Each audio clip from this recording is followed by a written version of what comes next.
A'udhu billahi minash shaitanir rajim. Bismillahir rahmanir rahim.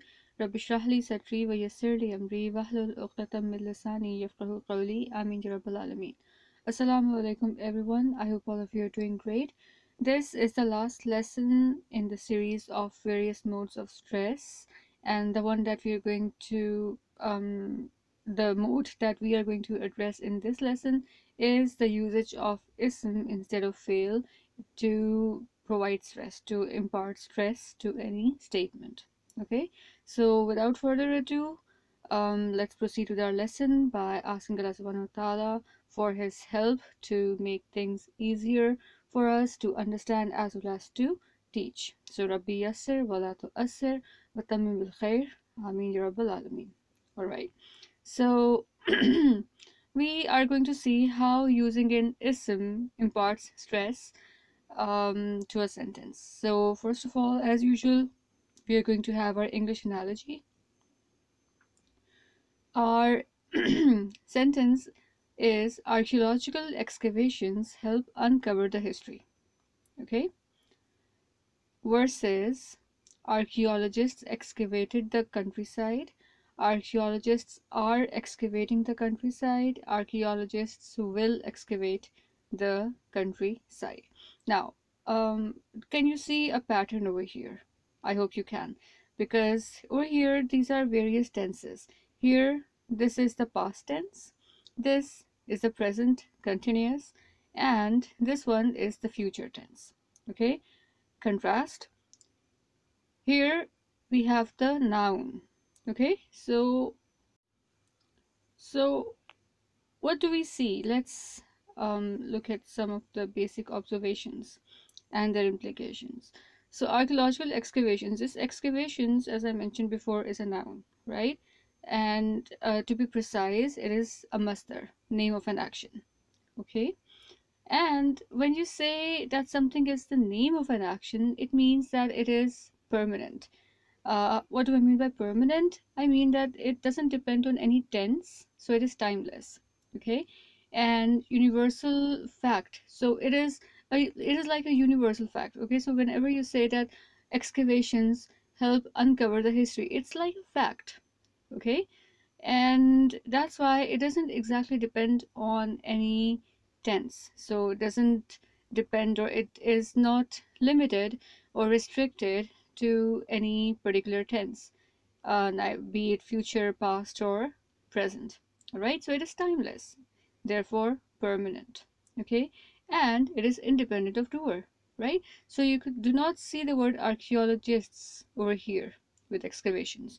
It is the archaeological excavations, right? So it's not the doer. It's actually, you not exactly see the doer anywhere in this sentence, and you only have masdar, the ism form over here, right?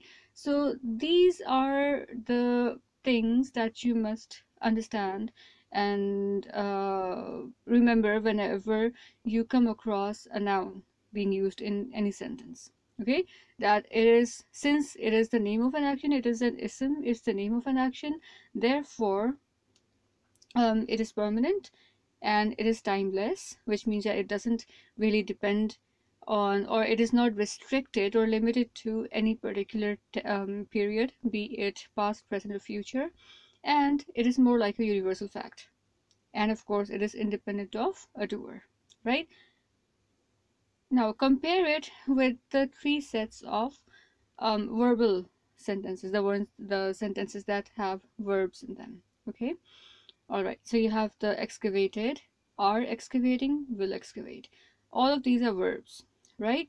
Now verbs always happen in some kind of period, so it could either be happening in the past, present, or the future, which means that they are temporary, which simply means that they are time and tense dependent.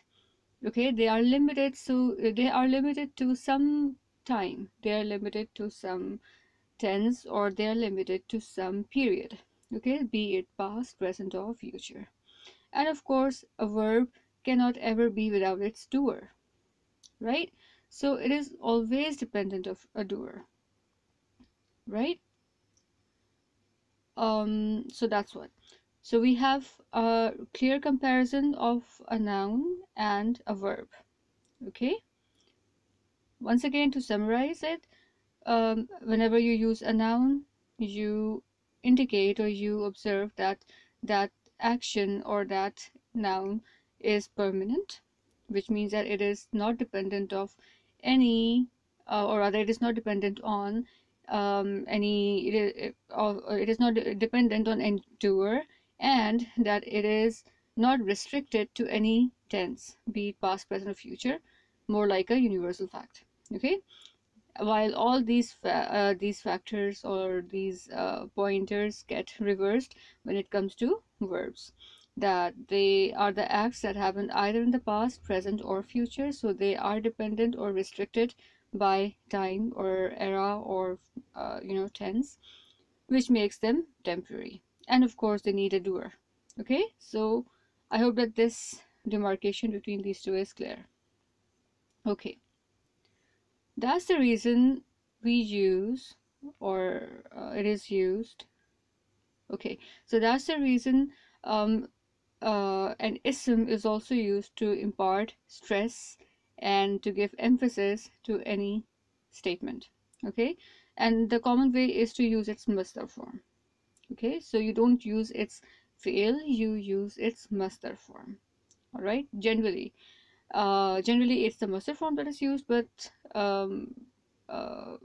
other ism may also be used instead of using its fi'l form.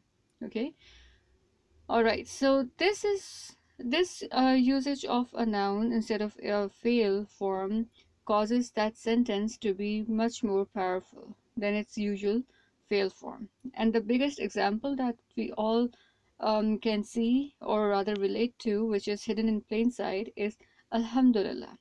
Okay, so let's see what's here. Okay, so we have a little comparison of the phrase, or actually the sentence, Alhamdulillah. All right, and the second sentence is Nahmadu, or actually Nahmadullah. If you guys remember your fail patterns, you must identify this Nahmadu as Nahnu version of Ahmadu, right? Or Yahmadu. Okay, so Nahmadu, we all praise and thank Allah. Okay. All right, so that would be our literal translation, and as you can see, this is the fail version. Okay, this is the fail, and it's the Nahnu version of Yahmadu. All right, now since it's the fail version, and I hope that you guys can identify this as a pattern for fail muzare, you can see that this act of praising and thanking Allah subhanahu wa ta'ala is limited to only present tense.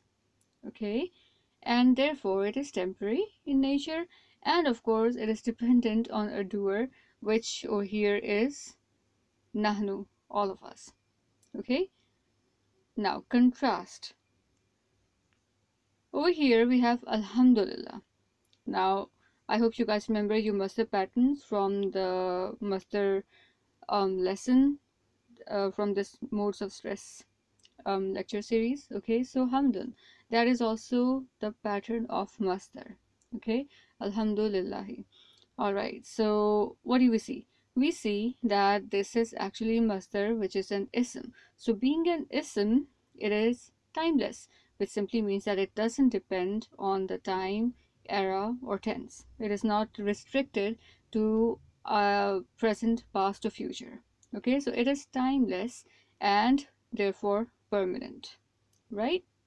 And since it is an ism, it isn't a fi'l, it means that it is also independent of a doer. So whether somebody or anything praises or thanks Allah subhanahu wa ta'ala or not, whether something exists or doesn't, whatever be the case, that hamd, which means praise and thanks, they have always belonged to Allah subhanahu wa ta'ala, and they still do, and they will keep on belonging to Allah subhanahu wa ta'ala for eternity and eternity and eternity. Okay, so it is independent of a doer whether something or someone exists or does the hamd of Allah or not. Never mind, even if nobody exists to do it, even then the praise and thanks, the hamd of Allah exists. And how or where do we get this idea from? Solely from the fact that an ism has been used. Okay, its masdar has been used instead of a fail. Okay, so therefore its literal translation would become, the praise and thanks eternally and permanently belong to Allah subhanahu wa ta'ala. Okay, so this is a profound thing present in Alhamdulillah. Similarly, there are many cases that you're going to encounter when you are reciting and you see that instead of a fail, an ism version has been used to convey the same thing, and you would understand it immediately, and you that what exactly is the significance of the usage of an ism, and then the profound meaning of that statement is going to hit you hard, and then you'll be able to connect to it in such a personal and great manner that even you would be surprised that these are the tiny details that were hidden from your sight, from your senses, I would say, and from your mind and your understanding. And these details are just so important to know, okay, because they open so many doors for you, and they open so many worlds of reflection and contemplation for you.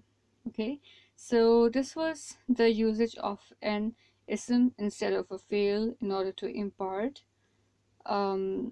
stress or emphasis to any statement. This is the last lesson for the different modes of stress.